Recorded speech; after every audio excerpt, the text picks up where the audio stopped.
તો મહીસાગરના લુણાવાડામાં જંગલમાં આગ લાગી। મહાકાળી માતાના ડુંગરમાં જંગલમાં આગ લાગી। વન વિભાગની ટીમે આગ ઉપર કાબુ મેળવી લીધો છે।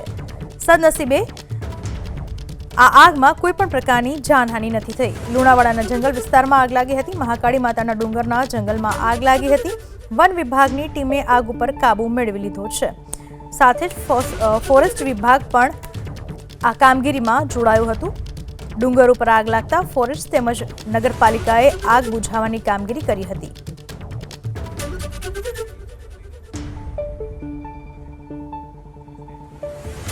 તો સુરતના પાંડેસરામાં લાગી આગ। મારુતિ ઇન્ડસ્ટ્રીયલમાં પ્રથમ માળે આગ લાગી। ગાદલાના ગોડાઉનમાં આગ લાગતા દોડધામ મચી ગઈ।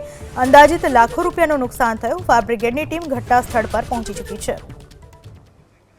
સુરતના પાંડેસરામાં આગ લાગવાની ઘટના બની છે। પાંડેસરામાં આગ લાગતા મારુતિ ઇન્ડસ્ટ્રીયલના પ્રથમ માળે આગ લાગતા દોડધામ મચી ગઈ હતી। ફાયર વિભાગની ટીમ તાત્કાલિક ઘટના સ્થળ પર પહોંચી અંદાજિત લાખો રૂપિયાનું નુકસાન જાણવા મળી રહ્યું છે। ગાદલાના ગોડાઉનમાં આગ લાગી હતી, જેના પરિણામે દોડધામ મચી ચૂકી હતી।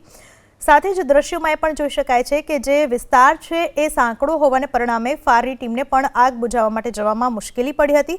પાંડેસરાનો આ વિસ્તાર જ્યાં મારુતિ ઇન્ડસ્ટ્રીયલના પ્રથમ માળે આગ લાગી હતી। ગાદલાના ગોડાઉનમાં આગ લાગતા દોડધામ મચી ગઈ હતી।